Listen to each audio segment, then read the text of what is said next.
तो इधर पे ध्यान देना सारे बच्चे, पहले जो मैं कुछ कंसेप्ट बता रहा हूं उसको सुनना ध्यान से। फॉर एग्जाम्पल, अगर ए बी सी हमारे पास 3 लेटर्स हैं, ठीक है, ए बी सी, और हमको बनाना है 2 लेटर का एक वर्ड, ठीक है, तो वो 2 लेटर के वर्ड कौन कौन से हो सकते हैं? A B C, A C, C A, B ए और सी बी। तो टोटल कितने वर्ड हो सकते हैं? 6 वर्ड हो सकते हैं। समझ में आई ये चीज?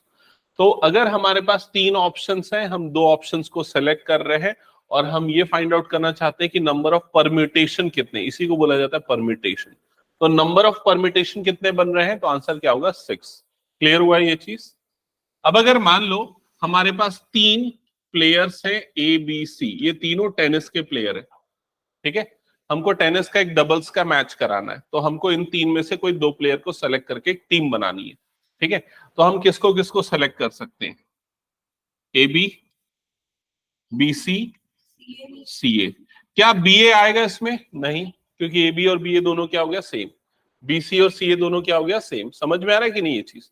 तो अगर मैं बोल रहा हूं ये 3 लेटर्स हैं, 2 लेटर वाला वर्ड बनाना है, तो हमारे पास 6 डिफरेंट ऑप्शंस क्रिएट हुए।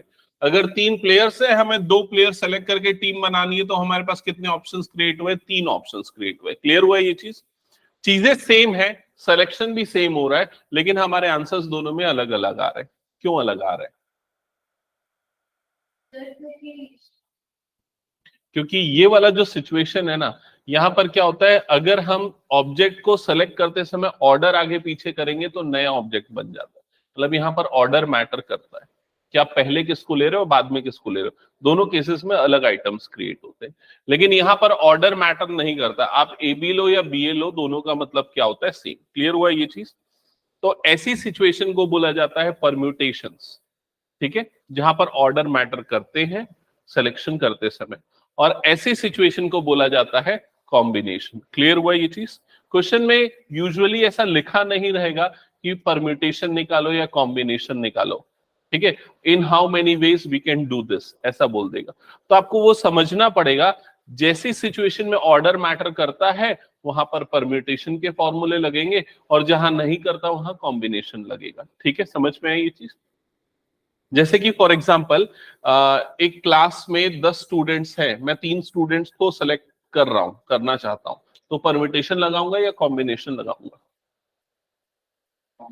कॉम्बिनेशन लगाऊंगा, क्योंकि मैं ए बी सी किसको पहले लूं बाद में लूं उससे कोई फर्क नहीं पड़ता। समझ में आई ये चीज? अगर मेरे पास 0 से लेके 9 तक टोटल 10 डिजिट्स है, और अगर मान लो मैं एक 3 डिजिट का नंबर बनाना चाहता हूं, तो मैं परम्यूटेशन लगाऊंगा कि कॉम्बिनेशन लगाऊंगा? तो यहाँ क्या लगेगा? परम्यूटेशन लगेगा, क्योंकि नंबर डिफरेंट हो जाएंगे ना, 1 2 3 3 2 1 अलग अलग नंबर क्रिएट होंगे। समझ में? तो इस चैप्टर का मीनिंग समझ में? परम्यूटेशन और कॉम्बिनेशन क्या होता है और कब अप्लाई किया जाता है, कौन सी सिचुएशन में। ठीक है, अब हाँ, परम्यूटेशन में ऑर्डर मैटर करता है, हाँ, और कॉम्बिनेशन में नहीं करता है। ठीक है, अब परम्यूटेशन और का जो कंसेप्ट है ना, वो डिपेंड करता है या वो बेस्ड है प्रिंसिपल ऑफ मैथमेटिकल एडिशन पे। एक मिनट ना, मैं हेडिंग लिखा रहा हूं, हेडिंग लिखना।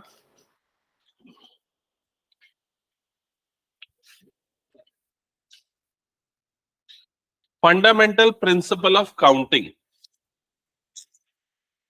ये सबसे फर्स्ट प्रिंसिपल है, तो हेडिंग में लिखना fundamental principle of counting.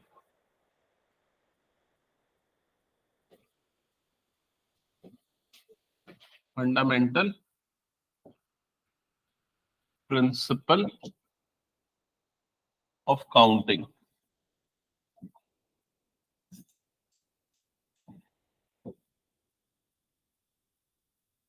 Fundamental principle of counting लिख लिया सबने?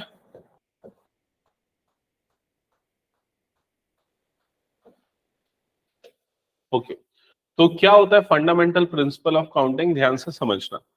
फॉर एग्जाम्पल, आपके पास 2 शर्ट्स हैं और आपके पास 3 पैंट्स हैं, ठीक है।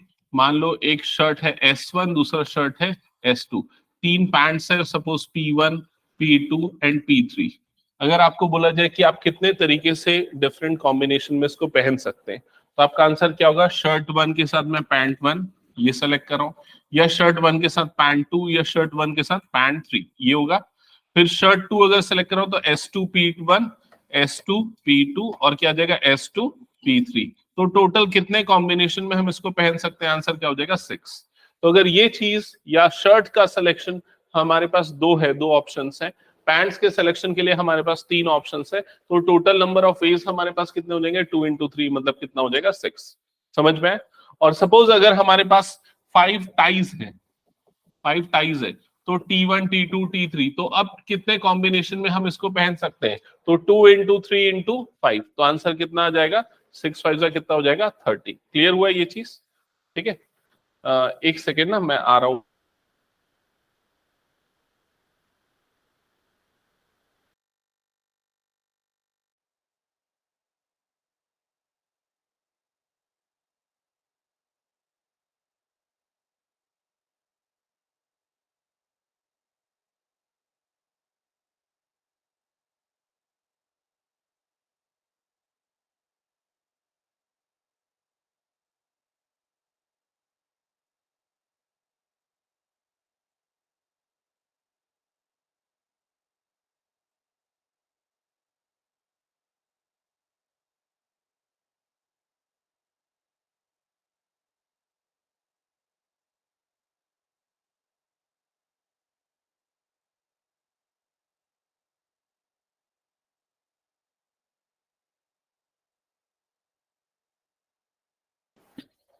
ओके, सो मैं क्या बता रहा था, फंडामेंटल प्रिंसिपल ऑफ काउंटिंग क्या होता है? अगर हम किसी चीज को 2 वे से 2 ऑप्शंस है, दूसरी चीज को सेलेक्ट करने के लिए 3 ऑप्शंस है, नेक्स्ट के लिए सेलेक्ट करने के लिए 5 ऑप्शंस है, तो टोटल नंबर ऑफ वेज कितने हो जाएगा? 2 into 3 into 5। क्लियर हुआ ये चीज? इसी पे बेस्ड है परम्यूटेशन का कंसेप्ट। तो एक स्टेटमेंट लिखना, एक स्टेटमेंट लिखना, ये इस प्रिंसिपल की स्टेटमेंट है। If an event can occur, if an event can occur, if an event can occur in m different ways, m different ways, followed by that, followed by that,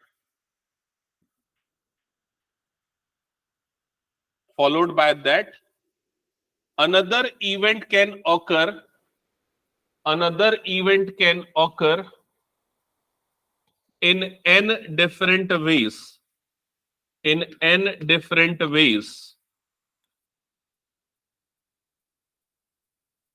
then the total number of ways will be, then the total number of ways will be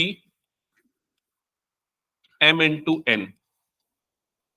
जैसे कि यहां पर अभी मैंने बताया था, number of shirt select करने के लिए कितने ऑप्शन है पैंट्स के लिए। क्लियर ये चीज? स्टार्ट करते हैं फर्स्ट एक्सरसाइज, जो कि पूरे इसी कंसेप्ट पे बेस्ड है। यहां पर ध्यान देना सभी, ठीक है? तो फर्स्ट क्वेश्चन क्या लिखा हुआ है? How many 3 digit numbers can be form from the digits 1 2 3 4 5 assuming that repetition of digit is allowed. ठीक है, तो यहां पर हमको क्या फॉर्म करना है? 3 डिजिट नंबर फॉर्म करना है, मतलब हमारे पास 3 वैकेंट प्लेसेस है जिनको हमको फिल करना है। क्लियर ये चीज? और किन डिजिट से फिल करना है? 1 2 3 4 एंड 5। तो ये 5 डिजिट से हमारे पास इनमें से इसको फिल करना है। क्लियर?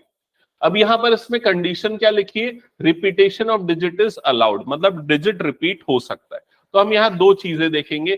पहला तो ये कि हमारे पास कितनी चॉइसेस है, 1 2 3 4 एंड 5। तो हमारे पास कितनी चॉइसेस है? 5 चॉइस है। क्लियर ये चीज?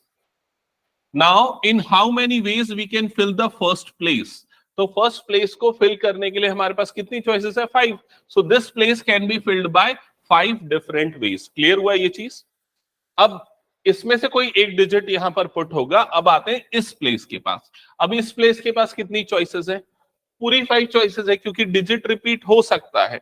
तो यहां पर भी इस प्लेस को हम 5 डिफरेंट वेज से फिल कर सकते हैं। इसके पास भी कितनी चॉइसेस है? 5।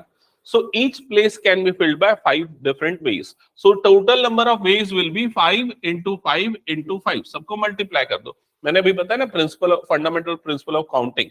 सबका मल्टीप्लिकेशन कितना हो जाएगा 125. सो वन टोटल 125 नंबर्स बन सकते हैं जो कि इस कंडीशन को सेटिस्फाई करे. क्लियर ये चीज. अब इसके बाद सेकेंड कंडीशन क्या लिखी है पढ़ो एक बार. Repetition of digit is not allowed. Rest of the conditions are same, बस रिपीट नहीं हो सकता डिजिट. तो ये वाले प्लेस के पास कितने ऑप्शंस है हमारे पास 5. अब ये वाले प्लेस के पास एक ऑप्शन कम हो जाएगा क्योंकि एक यहां पर यूज हो चुका है. तो इसके पास कितने ऑप्शन 4 और इसके पास कितने ऑप्शन 3. सबको मल्टीप्लाई कर दो तो कितना जाएगा 4 3 12 5 60. So answer will be 60. Clear ये सबको. हटा दो फिर इसको मैं. ओके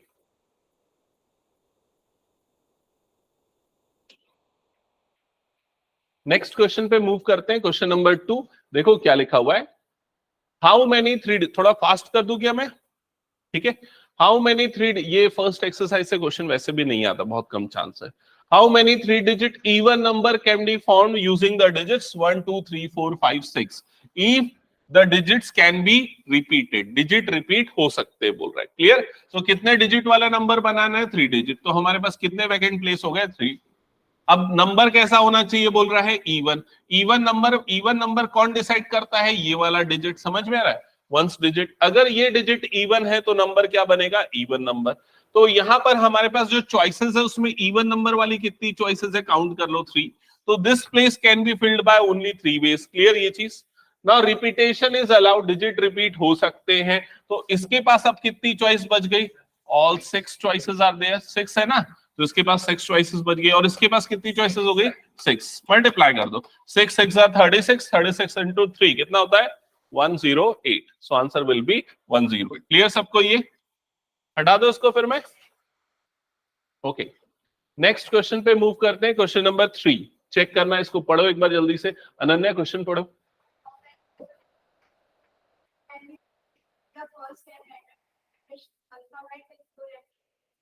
तो क्या बोला क्वेश्चन समझ में है सभी को. 4 लेटर वाले कितने कोड बनाए जा सकते हैं और किससे बनाने हमको 10 लेटर्स ऑफ इंग्लिश अल्फाबेट से. लेटर रिपीट नहीं होना चाहिए. आंसर बताओ क्या आएगा.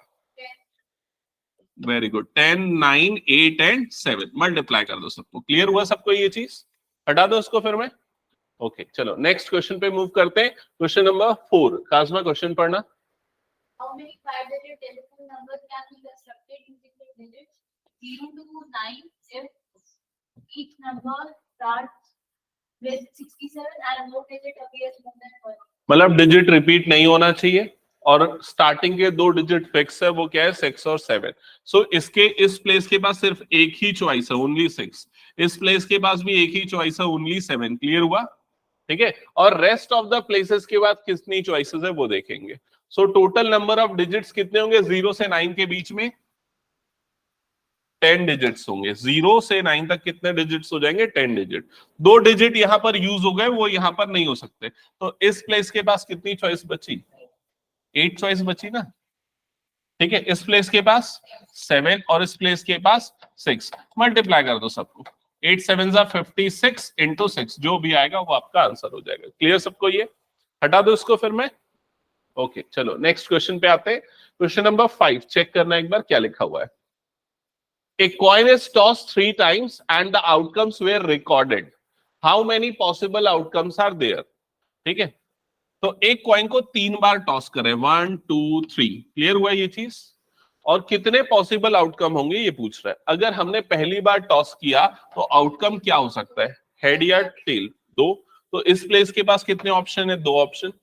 फिर दूसरी बार टॉस किया कितने ऑप्शन है अगेन 2 ऑप्शन है. फिर अगेन 2 ऑप्शंस. सभी के पास 2 ऑप्शंस है. तो मल्टीप्लाई कर दो सबको तो आंसर कितना आ जाएगा 8. क्लियर हुआ सबको. ये नेक्स्ट क्वेश्चन पे मूव कर रहा हूं मैं. हाँ सो नेक्स्ट क्वेश्चन है क्वेश्चन नंबर 6. देखना यहां पर क्या लिखा हुआ है. Given 5 flags of different colors. How many different signals can be generated if each signal requires the use of 2 flags one below another? तो हमारे पास ये बोल रहे हैं कि 5 flags हैं जिनके अलग अलग कलर्स हैं. ठीक है. और हमको एक सिग्नल जनरेट करने के लिए 2 फ्लैग चाहिए. मतलब एक फ्लैग ऐसा फिर एक फ्लैग ऐसा. समझ में आई ये चीज. टोटल कितने फ्लैग्स, टोटल कितने सिग्नल हम जनरेट कर सकते हैं। समझ में आया अनन्या क्वेश्चन? ओके, सो अगर हमको 2 फ्लैग सेलेक्ट करने हैं तो ये वाला फर्स्ट फ्लैग सेलेक्ट करने के लिए हमारे पास कितने ऑप्शंस होंगे? 5। और सेकंड वाला सेलेक्ट करने के लिए कितने ऑप्शन? 4। रिपीट नहीं हो सकता ना, 5 फ्लैग अवेलेबल है तो एक यूज कर लिया तो दोबारा वो नहीं हो पाएगा। तो 5 4 जा कितना हो जाएगा? 20। तो टोटल कितने सिग्नल्स जनरेट होंगे? 20। क्लियर सभी को ये? ओके, तो ये हो गया फर्स्ट एक्सरसाइज। अब मैं आता हूं सेकंड एक्सरसाइज जिसमें I think factorial notation start होता है।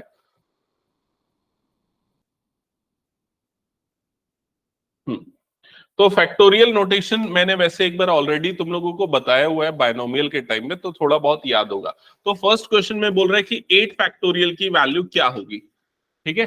तो 8 फैक्टोरियल का मतलब होता है 8 into 7 into 6 into 5 into 4 into 3 into 2 into 1। समझ में आया ये चीज? ठीक है, मल्टीप्लाई कर दो, जो भी होगा वो आंसर आएगा। उससे हमको अभी ज्यादा उस पर मतलब नहीं नंबर क्या आने वाला है, हमको इस चीज से मतलब है कि इसको और कैसे कैसे लिख सकते हैं वो समझना ज्यादा इंपॉर्टेंट। देखो 8 फैक्टोरियल को हम ऐसा भी लिख सकते हैं 8 इंटू 7 फैक्टोरियल। समझ में आया ये चीज? क्योंकि ये पूरी टर्म क्या बन रही है? 7 फैक्टोरियल। या चाहे तो 8 फैक्टोरियल को हम ऐसा भी लिख सकते हैं 8 इंटू 7 इंटू 6 फैक्टोरियल। क्लियर हुआ ये चीज? अब ये बताओ, अगर मैं तुम लोगों को ये बोलूं कि 8 फैक्टोरियल को 9 फैक्टोरियल के फॉर्म में लिख के बताओ, तो कैसे लिखोगे? मतलब ऐसा कुछ लिखो कि नंबर यही आए लेकिन वो 9 फैक्टोरियल बन जाए। तो माइनस करेंगे क्या?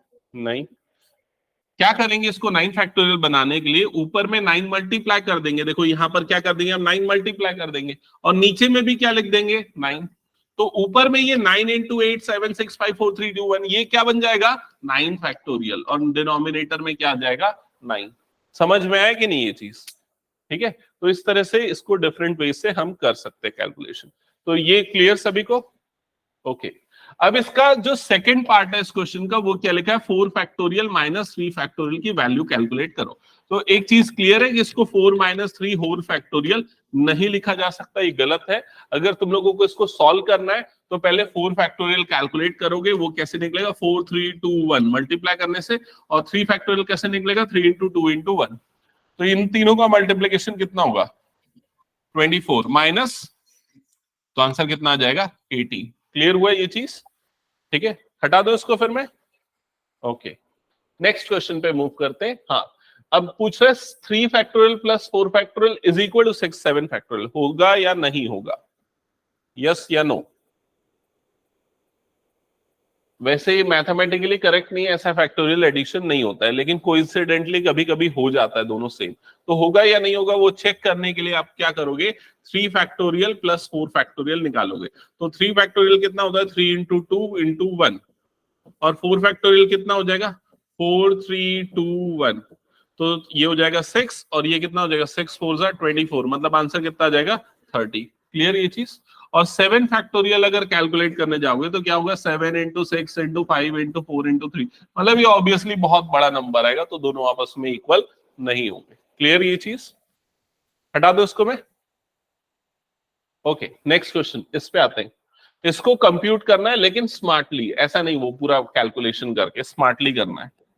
ठीक है, कैसे करोगे? देखो ये न्यूमरेटर में क्या दिख रहा है? 8 फैक्टोरियल है ना, उसको हम क्या क्या और कैसे कैसे लिख सकते हैं?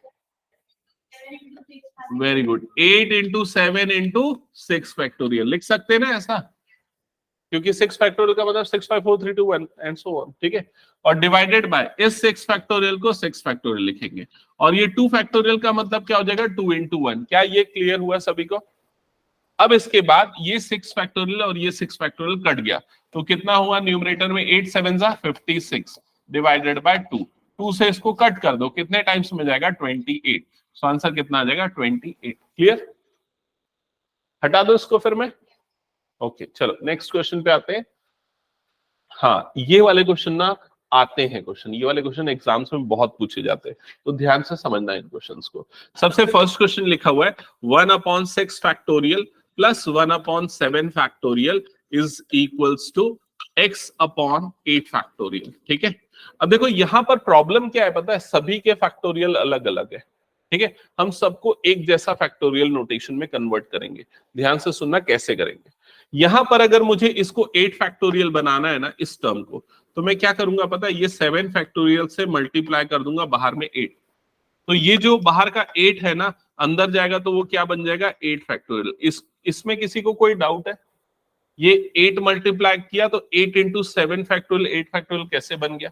क्योंकि 7 फैक्टोरियल का मतलब 7 6 5 4 3 2 1 होता है, और बाहर में 8 आ गया, मतलब 8 7 6 4, तो ये क्या बन जाएगा, 8 फैक्टोरियल। क्लियर?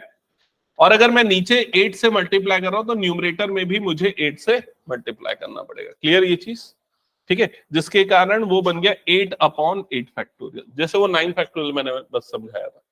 वैसे ही अगर मुझे ये राइट साइड में तो सेम है, उसमें कोई चेंजेस नहीं है, x अपॉन 8 फैक्टोरियल। वैसे ही मुझे अगर इस 6 फैक्टोरियल को 8 फैक्टोरियल में बदलना है तो मुझे डिनोमिनेटर में क्या मल्टीप्लाई करना पड़ेगा, 7 इंटू 8, ये दोनों मल्टीप्लाई करना पड़ेगा।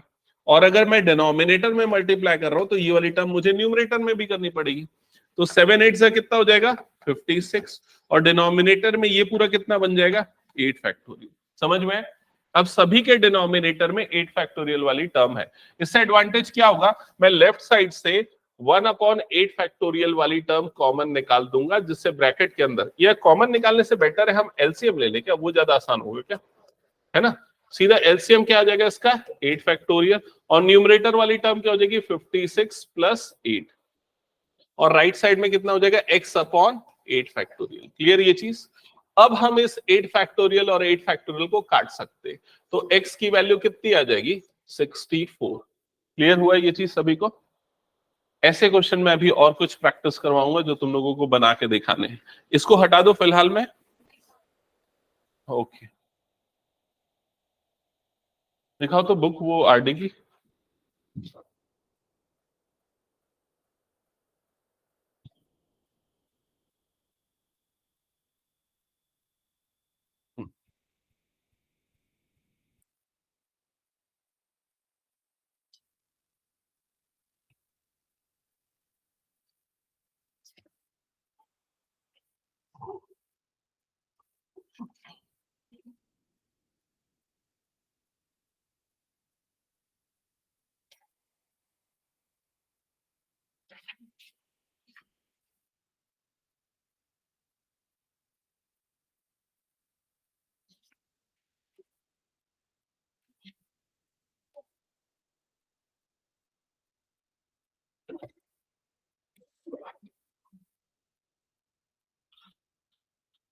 हटा दो इसको। चलो अब 2 3 क्वेश्चंस दे रहा हूं, फटाफट मुझे बना के दिखाना। क्वेश्चन नंबर 1 है 1 upon 4 factorial plus 1 upon 5 factorial is equals to x upon 6 factorial. Find the value of x. Question number 2 है x upon 10 factorial is equals to 1 upon 8 factorial plus 1 upon 9 factorial. Find the value of x. ये दो question maximum 3 minutes में बन जाने चाहिए, फटाफट करो solve.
First का आ गया, क्या है आंसर, 36। यस करेक्ट है। 10 इंटू 9, हाँ ठीक है 100, ठीक है करेक्ट है। थर्ड और फोर्थ भी बनाओ।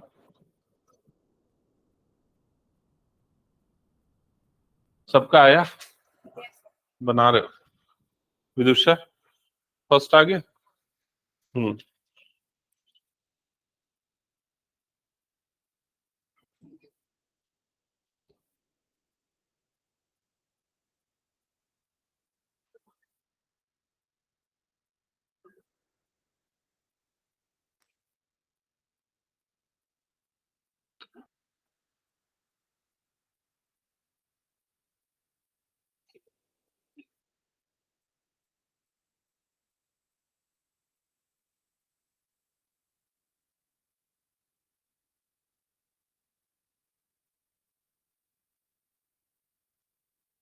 थर्ड किसी का बना?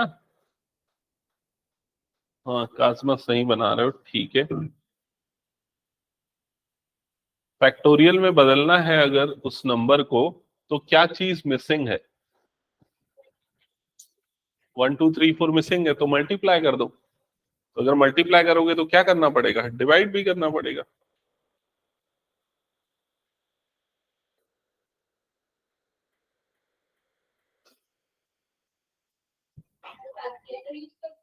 कर लो, तुम्हारे में तो अलाउड भी है। कौन से क्वेश्चन के लिए लेकिन?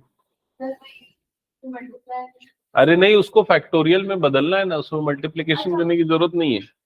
ये तो फिर 10 स्टार्ट होंगे। हाँ बस करेक्ट है। हम्म। को याद नहीं आ रहा है। ओके चलो मैं बता रहा हूँ, देख लो इधर।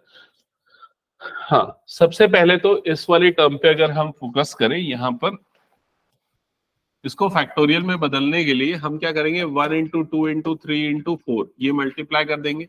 Rest of the term as it is, मतलब यहां से लेके यहां तक की टर्म एज इट इज। ठीक है, ये हो गया।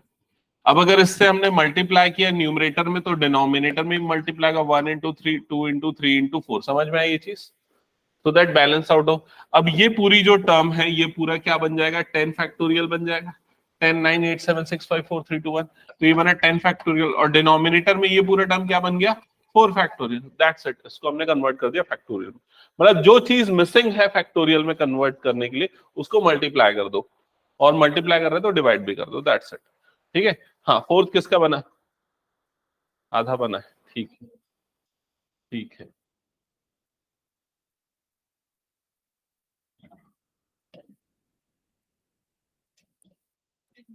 आ रहा हूं मैं क्वेश्चन नंबर 4 पे, ध्यान देना।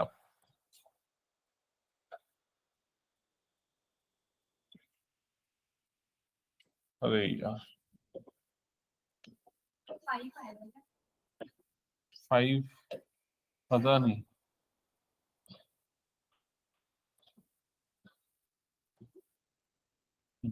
एक बार चेक करते। सबसे पहले जो गिवन है उसको लिख देते, n+3 factorial is equal to 56 n+1 factorial. ठीक है। तो फैक्टोरियल का जो सबसे इंपॉर्टेंट रूल है जो तुमको दिमाग में रखना और जो यूज होने वाला है, वो ये कि अगर किसी भी नंबर को हम फैक्टोरियल से बाहर निकालते हैं तो उसके अंदर क्या बचता है। जैसे मान लो ये 8 फैक्टोरियल है, मैंने 8 को अगर फैक्टोरियल से बाहर निकाला तो फैक्टोरियल के अंदर क्या बचेगा? 7 बचेगा। समझ में? तो क्या बचता है? -1 ऑफ दैट नंबर, जो भी नंबर उसको बाहर निकाला है उसमें से -1 कर दो, वो बचेगा। तो अभी इधर n+1 है, इधर n+3, इधर n+1 है। बड़ा नंबर कौन सा? n+3। तो इधर से अगर मैं n+3 बाहर निकालूंगा तो फैक्टोरियल के अंदर में क्या बच जाएगा?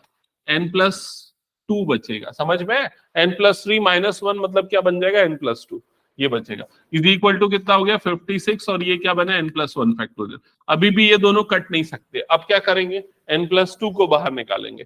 n+2 को अगर बाहर निकालेंगे तो n+3 n+2 निकल गया बाहर। अब क्या बनेगा फैक्टोरियल के अंदर पे? n+1 factorial. और राइट साइड में हुआ 56 और ये n+1 फैक्टोरियल। क्या ये क्लियर है? अब देखो ये n+1 फैक्टोरियल और ये n+1 फैक्टोरियल दोनों कट जाएगा। क्या ये समझ में आया सभी को? तो यहां पर क्या बना? n+3 into n+2 is equal to कितना हो जाएगा? 56। क्लियर सबको ये? अब ब्रैकेट खोलो, मल्टीप्लाई होंगी टर्म्स। क्या आएगा टर्म मल्टीप्लीकेशन के बाद डायरेक्ट? देखो बता रहा हूं, एन स्क्वायर, इधर पे 3n और 2n ऐड हो गए, कितना बन जाएगा 5n, समझ गए ना? और 3 2 सा कितना हो जाएगा 6 इज इक्वल टू इधर पे क्या बचा है 56। क्या ये क्लियर है सभी को? ठीक है, अब इसको, ये कौन सी इक्वेशन बन रही? Quadratic equation. स्टैंडर्ड फॉर्म में लाने के लिए 56 को शिफ्ट करोगे यहां पर, तो बताओ इक्वेशन क्या बनेगी? हाँ, -50 इज इक्वल टू क्या हो जाएगा 0। क्या ये क्लियर हुआ सभी को? अब इसके बाद हम इसमें मिडिल टर्म स्प्लिट करके सॉल्व करेंगे क्वाड्रेटिक इक्वेशन। किसमें स्प्लिट होगा बताओ? हाँ ऐश्वर्या, इसमें 10 और 5 में, तो ये हो जाएगा +10n और -5n में स्प्लिट हो जाएगा, क्योंकि 10 इंटू -5 प्रोडक्ट कितना आता है -50, जो यहाँ पर आ रहा है। क्लियर? अब उसके बाद ये बना हमारा फर्स्ट पेयर, इसमें से क्या कॉमन निकलेगा? n, क्या बच जाएगा n + 10। ये बना सेकेंड पेयर, क्या कॉमन निकलेगा इसमें से? -5, क्या बच जाएगा n + 10, that is equal to 0। Clear सबको यहाँ तक? n + 10 निकल गया कॉमन, और अब ब्रैकेट के अंदर में क्या बच जाएगा? n - 5 इज इक्वल टू क्या हो जाएगा 0। क्लियर सबको यहाँ तक? अब n + 10 की वैल्यू को एक बार 0 करेंगे और एक बार n - 5 की वैल्यू को 0 करेंगे, तो n की एक वैल्यू आएगी -10 और n की दूसरी वैल्यू क्या आएगी +5। तो दोनों आंसर सही है? नहीं, सिर्फ एक सही। कौन सा? 5, क्योंकि n कभी भी नेगेटिव नहीं हो सकता, इसलिए हम ये वाली वैल्यू को नहीं कंसीडर करेंगे। समझ में आया सभी को ये? ओके, एक और सिमिलर क्वेश्चन दूंगा, उसको बनाना फिर उसके बाद, ठीक है? और फिर फैक्टोरियल नोटेशन से हम बाहर निकल के परमिटेशन पे जाएंगे।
ये क्वेश्चन नोट डाउन करना है, ये सॉल्व करना है।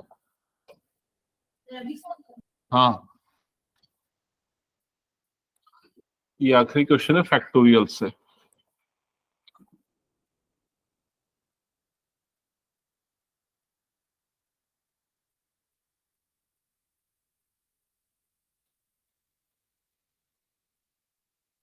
क्या इसको हटा दो? मैं ये वाला पार्ट हटा दूं ना?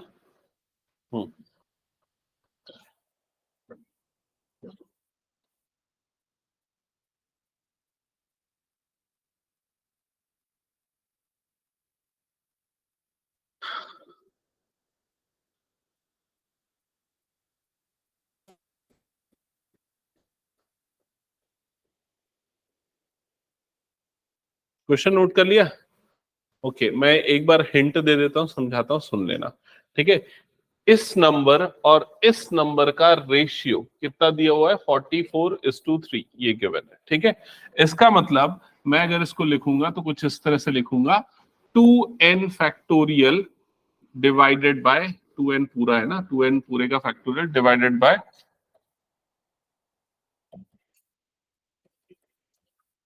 2n पूरे का factorial divided by 3 factorial into 2n minus 3 factorial whole upon n factorial divided by 2 factorial into n minus 2 का whole factorial is equals to 44/3। क्या ये स्टेप समझ में आया? इन दोनों का रेशियो है, मतलब this divided by this is equal to 44/3। Clear? अब आगे सिंप्लीफाई करने के लिए ना, ये वाली सिचुएशन से बचने के लिए मैं एक काम कर देता हूं, क्रॉस मल्टीप्लाई कर देता हूं यहीं पर। मतलब ये वाली टर्म एज इट इज रहेगी, ये वाली टर्म को ना मैं इधर पे क्रॉस मल्टीप्लाई कर रहा हूँ। समझ में है ये चीज?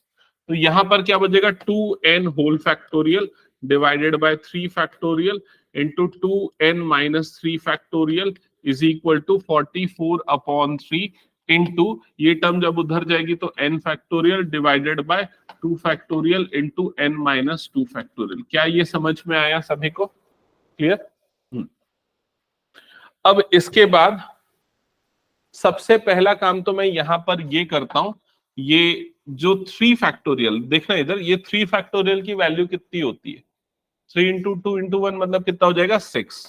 ठीक है, और यहां पर ये 44 एज इट इज है, यहां पर ये 3 एज इट इज है, ये 2 फैक्टोरियल की वैल्यू कितनी होती है, 2, तो 3 इंटू 2। समझ में? तो ये 6 और ये 6 यहीं पर कटने वाला है, इसलिए मैंने पहले उस पर फोकस किया। क्या ये क्लियर सबको? अब बात करते हैं ये 2n वाला टर्म किससे कट सकता है।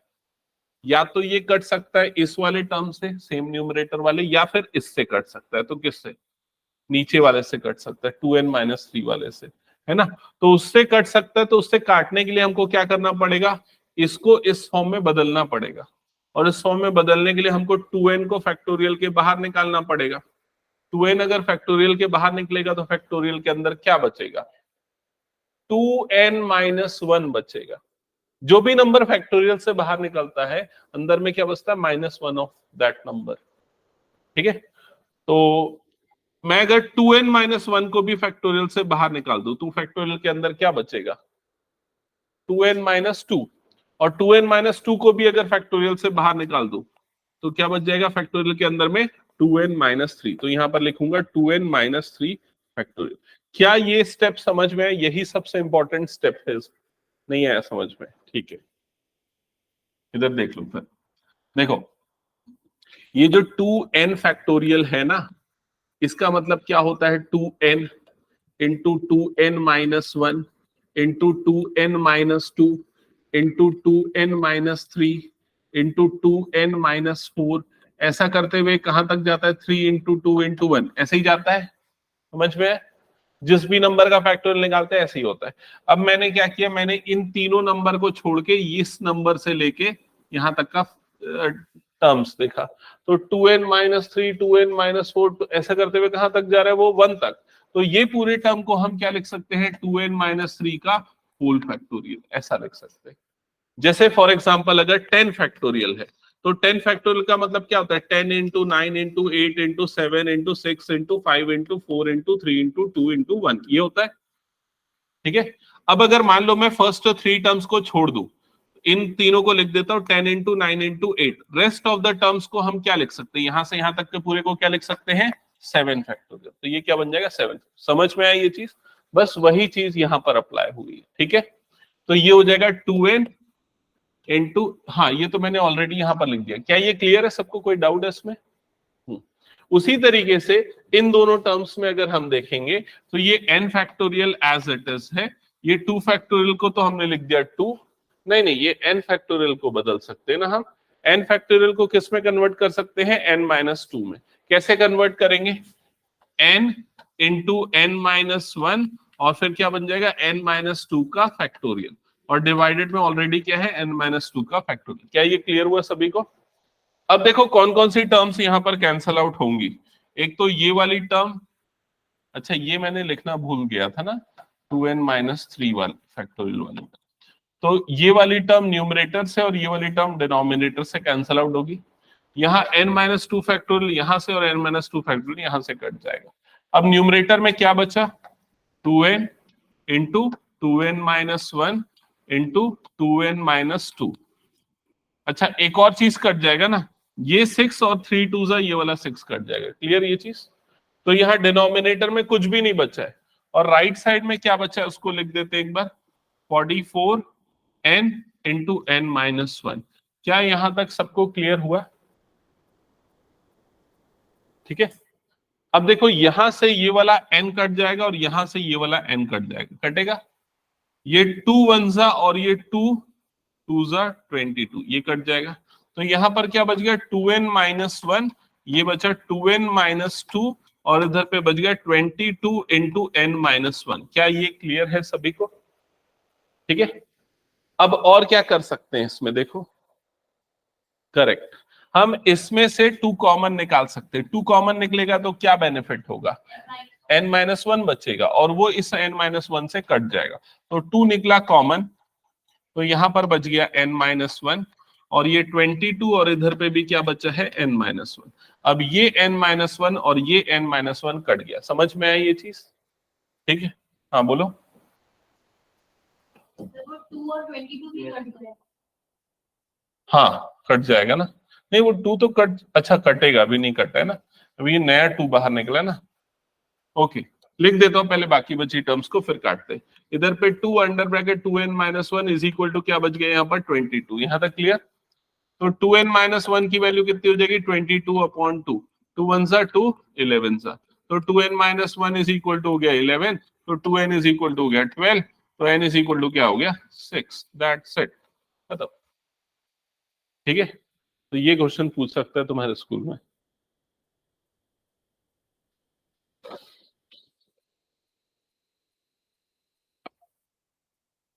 ओके,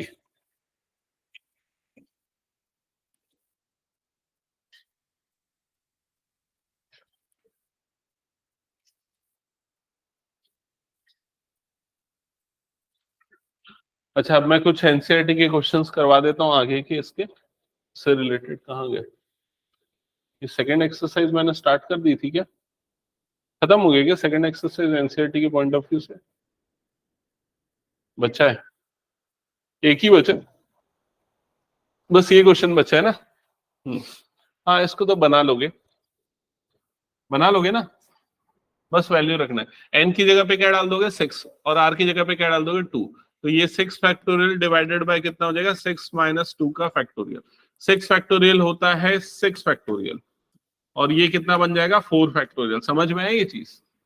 हाँ अभी मैंने उस 6 फैक्टोरियल को एक्सपांड क्यों नहीं किया, क्योंकि कटेगा ना वो 4 फैक्टोरियल से। कैसे कटेगा, क्या करोगे 6 निकाल दोगे बाहर और क्या निकालोगे फिर बाहर 5, तो क्या बच जाएगा यहाँ पर 4 फैक्टोरियल और डिनोमिनेटर में क्या बचा 4 फैक्टोरियल, दोनों कट गया, 6 5 जा कितना हो गया 30, समझ गए ना। इस तरह से थोड़ा स्मार्टली कैलकुलेशन करना है इसमें। तो हटा दो फिर ये भी पूरा। ओके,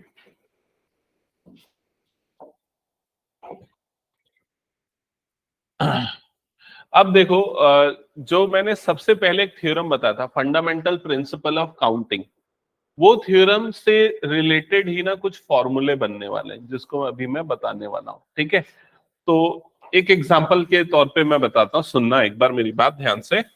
जैसे मान लो हमारे पास 5 लेटर्स है, ठीक है 5 लेटर्स है, और मैं बोलता हूँ कि 3 लेटर का वर्ड बनाना है, 3 लेटर का मुझे वर्ड बनाना है, ठीक है।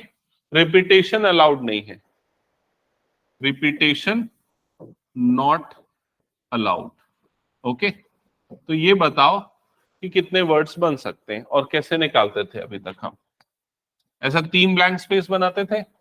पहले प्लेस के पास कितनी चॉइसेस 5, दूसरे प्लेस के पास कितनी चॉइसेस 4 और तीसरे प्लेस के पास कितनी चॉइसेस 3, समझ में आई ये चीज। इसके लिए एक फॉर्मूला है परम्यूटेशन का, और वो फॉर्मूला मैं यहां पर ये बता रहा हूं, वो अभी लिखवा रहा हूं, लिखना नंबर ऑफ परम्यूटेशंस, नोट करके लिखना number of permutations of n objects taken are at a time when repetition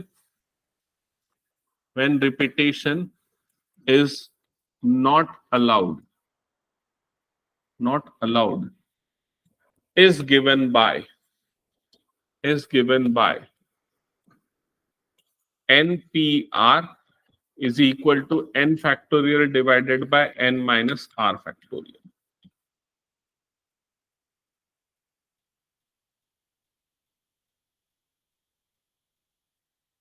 हो गया, नोट कर लिया ना सबने। अब जो अभी तक हम ये मैनुअली करते थे ना, अब वैसा नहीं करना है। अब हमको ये परम्यूटेशन का फॉर्मूला यूज करना है। परम्यूटेशन का फॉर्मूला यूज करने के पहले कंडीशन मैच होनी चाहिए, रिपीटेशन अलाउड नहीं होना चाहिए, एन ऑब्जेक्ट्स है, आर लेना है। तो अभी इस क्वेश्चन में देखा जाए कितने ऑब्जेक्ट्स हैं हमारे पास, 5, और कितने ऑब्जेक्ट्स हमको लेना है, 3। हमेशा ना आर की वैल्यू एन के बराबर या उससे छोटी होगी, क्लियर न, मतलब अवेलेबिलिटी जितनी है वो हमेशा ग्रेटर या इक्वल होगी जितना रिक्वायर्ड है उससे। तो एन की वैल्यू यहाँ पर क्या हो गई 5, और आर की वैल्यू यहाँ पर कितनी हो गई 3। तो पुट कर दो यहाँ पर, तो कितना हो जाएगा 5p3। 5p3 मतलब सिंबॉलिक फॉर्म में 5 ऑब्जेक्ट्स में से 3 का परम्यूटेशन, ऐसा। तो ये कितना हो जाएगा 5 factorial divided bye 5 minus 3 factorial. समझ में आया ये? अब 5 फैक्टोरियल डिवाइडेड बाय 5 माइनस 3 कितना हो जाता है 2 फैक्टोरियल। अब 5 फैक्टोरियल की वैल्यू कैसे निकलेगी, 5 into 4 into 3 into 2 into 1 divided by कितना हो जाएगा 2 इंटू 1। ये दोनों कट गया, तो आंसर कितना आया 543। इतना ही है नंबर में, जो भी आएगा कितना आएगा नंबर में ये 60। और अगर तुम लोग बिना इसके निकाल रहे थे तो क्या आंसर आ रहा था, वही आ रहा था 543, नंबर में कितना आ रहा था 60। समझ में आई ये चीज? तो अब हम जो है ना ये वाला मेथड यूज करने वाले हैं नंबर ऑफ परम्यूटेशंस निकालने की। क्लियर है? अब मैं एक और इसमें ना चेंज कर देता हूं, ये नोट 1 लिख देना, अब नोट 2 लिखेंगे, ठीक है? अब चेंजेस क्या है मैं बता रहा हूं।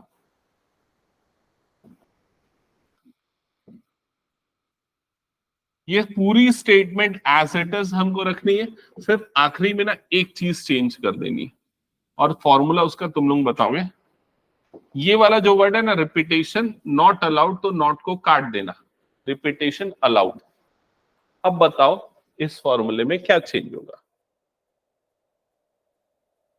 सामने में प्लस आर हो जाएगा। नहीं,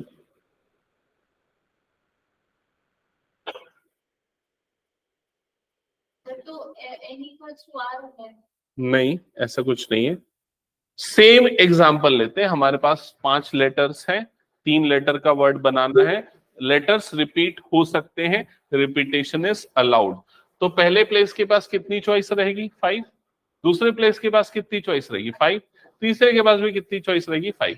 तो आंसर कितना आएगा 5 इंटू 5 इंटू 5, मतलब कितना आ जाएगा 5 का क्यूब। समझ में आया ये चीज?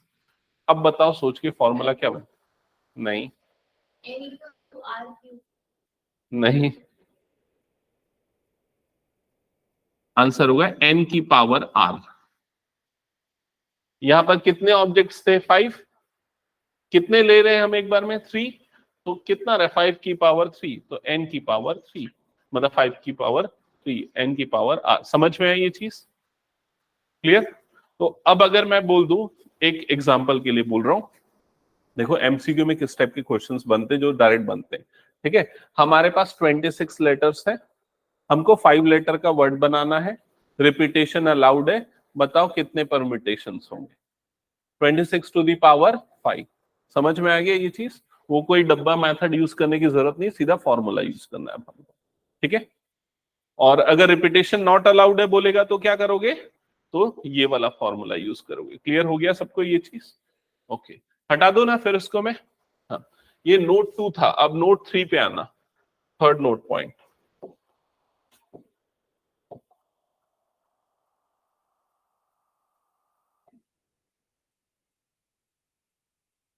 Third note point, number of permutation of n objects taken r at a time।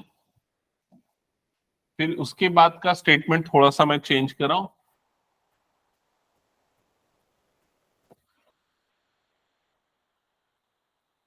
यहां तक का सेम रहेगा, फिर चेंज होगा।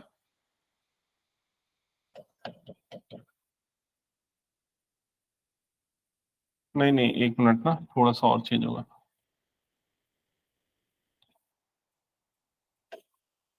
Number of permutation of n objects taken all at A time. बताओ अब इसका आंसर क्या होगा? इसका मतलब समझ में, number of permutation of n objects taken all at A time, मतलब जो r जो होता था ना, हम जैसे 5 में से 3 को सेलेक्ट कर रहे हैं, अभी कितने सेलेक्ट कर रहे हैं? सब सारे सेलेक्ट कर रहे हैं, 5 में से 5 सेलेक्ट कर रहे हैं। तो अगर हमारे पास n ऑब्जेक्ट्स हैं, हम पूरे n सेलेक्ट कर रहे हैं, तो इसका मतलब r की वैल्यू कितनी हो जाएगी? n के इक्वल हो जाएगी। समझ में आई ये चीज? तो अब नंबर ऑफ परम्यूटेशन क्या होगा? तो अभी इसमें अगर अगर ऐसा नहीं दिया ना रिपीटेशन के बारे में, अलाउड नॉट अलाउड, तो हम डायरेक्टली क्या कंसीडर करेंगे? Not allowed. अगर मेंशन नहीं होता तो रिपीटेशन नॉट अलाउड कंसीडर होता है।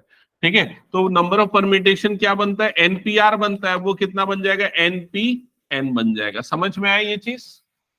और एनपीएन क्या होगा बताओ? एनपीआर का फॉर्मूला क्या होता था? हाँ, क्या होता था एनपीआर का फॉर्मूला? Divided by, correct. तो यहां पर ये क्या बन जाएगा? N factorial divided by n minus n factorial, ऐसे ही बनेगा। अब न्यूमरेटर में क्या आ गया? एन फैक्टोरियल डिवाइडेड बाय में एन माइनस एन क्या होता है? 0 फैक्टोरियल, और 0 फैक्टोरियल की वैल्यू क्या होती है? 1। तो आंसर क्या आ जाएगा यहाँ पर? N factorial. समझ में आई ये चीज? ठीक है, अब ये क्वेश्चन, इसमें ये किस तरह के क्वेश्चन में इसको यूज करेंगे हम? मतलब इसका सीधा साधा मतलब ये हुआ कि हम डायरेक्टली ये यूज करेंगे। कब? जब जितने ऑब्जेक्ट्स हैं पूरे के पूरे लिए जा रहे हैं तब। ठीक है, अब इसका क्वेश्चन कैसे बनता है मैं बता रहा हूं।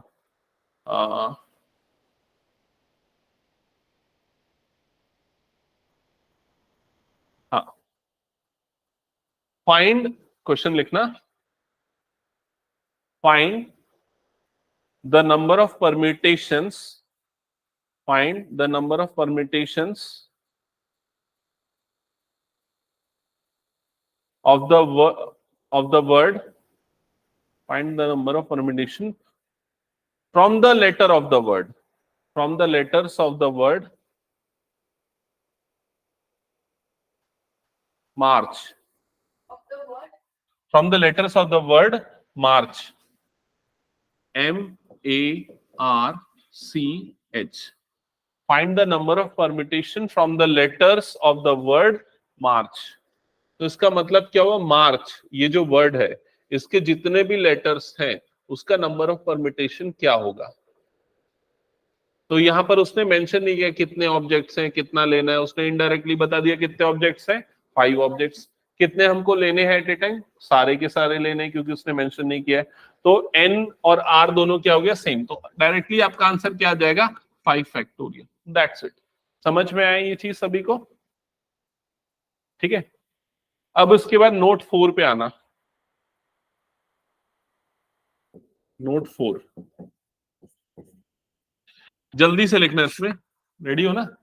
Number of permutations, number of permutations of n objects, n objects where p objects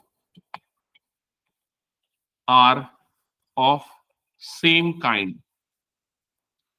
are of same kind, is given by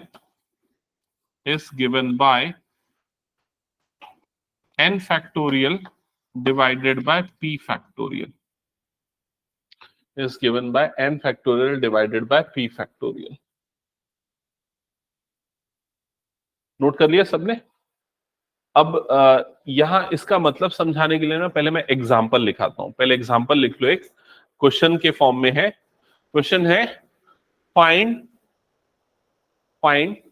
the number of permutations, find the number of permutations of the letter of the word, find the number of permutations of the letter of the word August, AUGUST।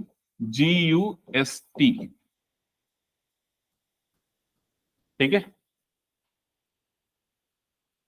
तो अब आपको क्या करना है? इस word के जो letters है उसका नंबर ऑफ परम्यूटेशन निकालना है। अच्छा, इस क्वेश्चन और पिछले क्वेश्चन में जो मैंने वर्ड दिया था, दोनों में क्या डिफरेंस है? ये 5 है, ये 6 है, ये डिफरेंस है। एक और क्या डिफरेंस है? इसमें हर लेटर यूनिक था। कोई लेटर रिपीट हो रहा है क्या? नहीं। और यहाँ पर u जो है वो क्या हो रहा है, रिपीट हो रहा है। समझ में है ये चीज? तो यहाँ पर जैसे लिखा है ना number of permutation of n objects, तो यहाँ n की वैल्यू क्या हो गई 6। Where p objects are of same kind, तो यहाँ पर ये वाले जो ऑब्जेक्ट्स है वो सेम टाइप के ऑब्जेक्ट्स है। समझ में है ये चीज? तो यहाँ पर p की वैल्यू क्या हो गई हमारे पास 2। क्लियर हुआ ये चीज? तो इसका जो परम्यूटेशन बनेगा तो कौन सा फॉर्मूला लगेगा, ये वाला formula, n factorial divided bye p factorial. मतलब क्या बन जाएगा ये 6 factorial divided by 2 factorial. Clear हुआ ये चीज? तो आंसर कितना आ जाएगा 6 इंटू 5 4 3 2 डिवाइडेड बाय 2, तो ये दोनों कट जाएगा, जो भी आएगा वो आंसर हो जाएगा। क्लियर ये चीज?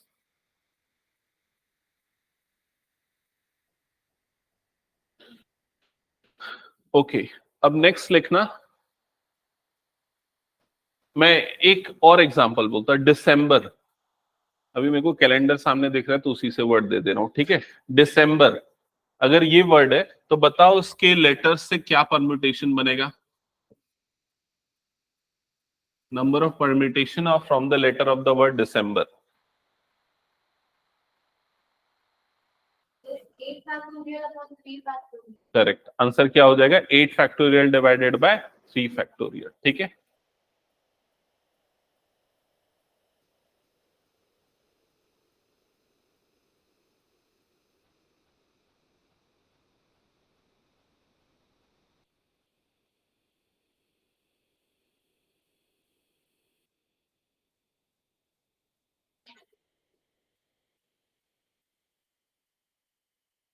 हाँ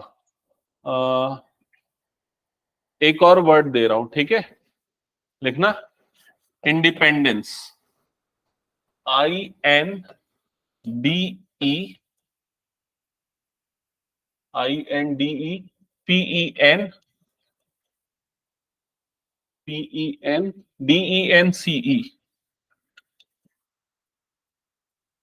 DENCE।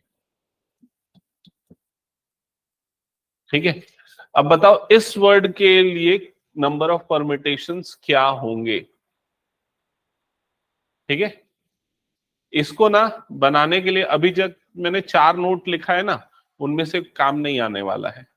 4th जो नोट पॉइंट था ना उसको मॉडिफाई करना पड़ेगा। समझो कैसे। यहां पर सबसे पहले तुम सेलेक्ट करोगे n की नंबर ऑफ ऑब्जेक्ट्स कितने, वो काउंट करो पहले। 1 2 3 12 है, तो n की वैल्यू कितनी हो गई 12। अब यहाँ सेम टाइप के ऑब्जेक्ट्स देखते हैं, तो आई रिपीट हो रहा है क्या, नहीं। n रिपीट हो रहा है क्या, हाँ। कितने बार हो रहा है, 3 बार। तो p की वैल्यू क्या आ जाएगी 3। लेकिन सिर्फ n तो रिपीट नहीं हो रहा है, और भी कुछ रिपीट हो रहा है। हाँ, तो इसको हम P1 ले लेंगे और D का जो रिपीटेशन है उसको क्या ले लेंगे P2। तो D कितने बार रिपीट हो रहा है 1 और 2, तो यहाँ पर क्या आ जाएगा 2, और ये किसके लिए हो गया D के लिए। क्लियर हुआ ये चीज? फिर उसके बाद और कौन सा लेटर रिपीट हो रहा है E, तो E को हम ले लेते हैं 3, जो जितने बार रिपीट हो रहा है। कितने बार हो रहा है 4 टाइम्स, तो ये क्या हो जाएगा 4, और ये किसके लिए आ जाएगा ईज के लिए। क्लियर हुआ ये चीज? फिर और क्या रिपीट हो रहा है, बस और कुछ नहीं हो रहा है, बस खत्म। ठीक है, तो इसका जो नंबर ऑफ परम्यूटेशन का फॉर्मूला है वो क्या बन जाएगा n factorial divided bye p1 factorial into p2 factorial into p3 factorial. समझ में आई ये चीज? अगर एक ही ऑब्जेक्ट रिपीट होता था तो p फैक्टोरियल, एक से ज्यादा रिपीट हो रहे हैं तो जो जितने बार रिपीट हो रहे हैं उतना। तो इसका आंसर कितना आ जाएगा 12 factorial divided by 3 factorial into 2 factorial into 4 factorial. आगे कैलकुलेट कर लेना, जो भी वो आपका आंसर होगा। समझ गए? ठीक है,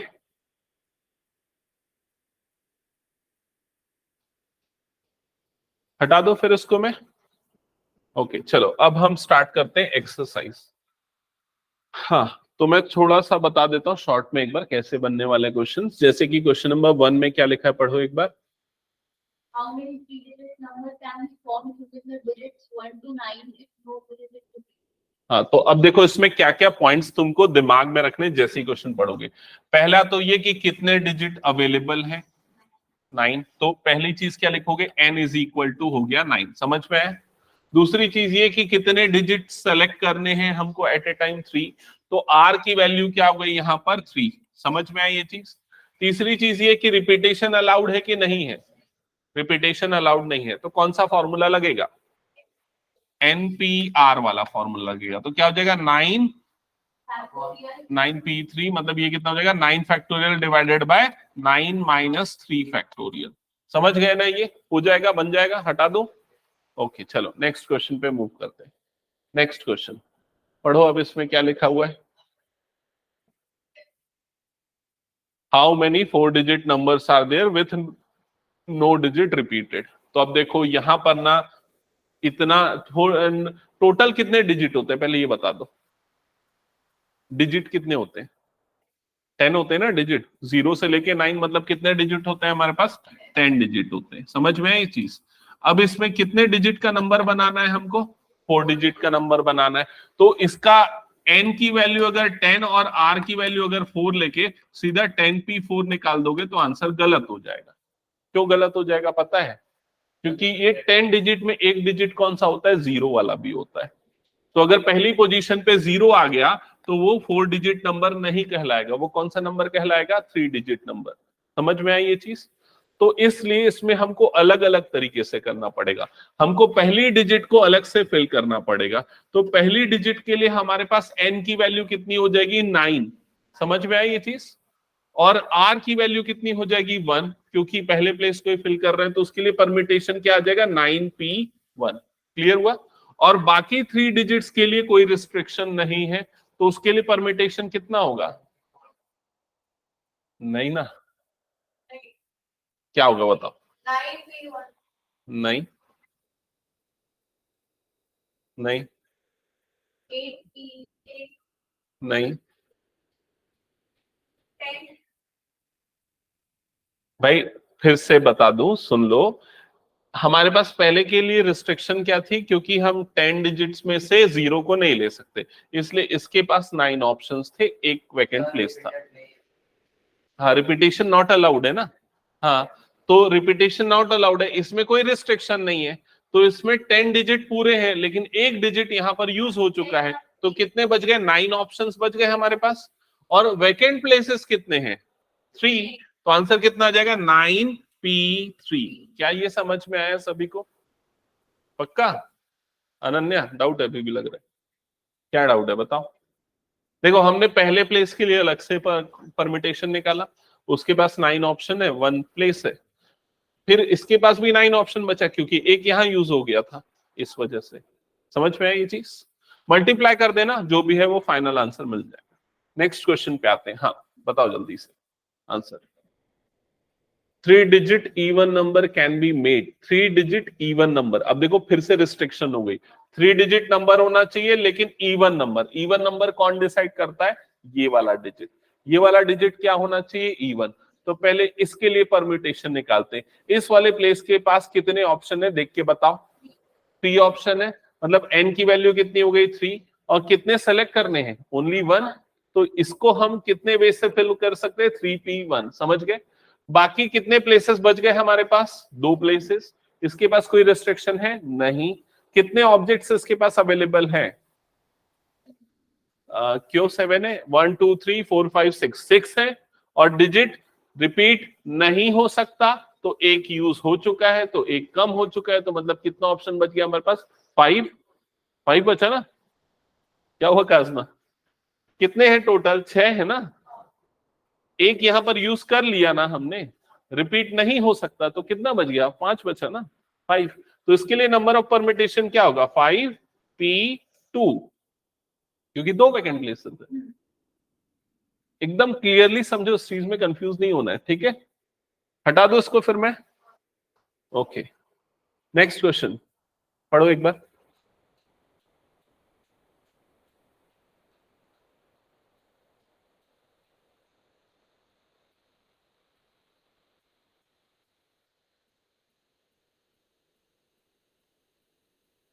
इसमें 2 क्वेश्चन है ना। पहले तो ये बोल रहा है 4 डिजिट नंबर बताओ कितने बनेंगे, किससे? 1 2 3 4 5 से। No digit repeated, digit repeat नहीं होना चाहिए और कोई भी रिस्ट्रिक्शन नहीं। तो बताओ इसका आंसर क्या होगा? क्यों 2p1 होगा? नहीं, सेकंड वाला छोड़ना, इस वाले का आंसर मत बता अभी, इसको छोड़ दे अभी। पहले जो फाइंड 4 डिजिट नंबर का बस ये बता। 5p4 5p4। तो फर्स्ट पार्ट का आंसर क्या आ जाएगा? 5p4। समझ में है ये चीज? अब उसके बाद बोल रहा है फुल स्टॉप करने के बाद how many of these will be even. तो इसके दो आंसर्स होंगे। तो सेकंड में क्या बोला? कितने नंबर इवन नंबर होंगे। तो अब इवन नंबर के लिए क्या करोगे? इसके लिए कितना बनेगा? 2p1 ये बनेगा इसके लिए। और बाकी प्लेसेस के लिए कितना बनेगा? 4p3। बाकी प्लेसेस के लिए कितना बन जाएगा? 4p3। समझ में? तो ये एक फर्स्ट पार्ट का आंसर ये है। सेकंड पार्ट के आंसर के लिए इन दोनों को मल्टीप्लाई कर देना, वो आंसर हो जाएगा। ठीक है, तो ये सारे क्वेश्चंस बना के लाना, बाकी हम अगली क्लास में करते हैं। ठीक है काजमा, ये कैसे क्या सॉल्व कर रहे हो तुम? सर अभी तो सर स्ट्रेट लाइंस किया सॉल्व? यस सर किया था। अच्छा, सर इसमें लोकस भी है स्ट्रेट लाइन वाले चैप्टर। हाँ। लोकस का मतलब क्या होता है? लोकस का मतलब है पॉइंट्स अगर मूव कर रहा है ना, तो उसकी जो ट्रेजेक्ट्री बन रही है वो लोकस है। हाँ।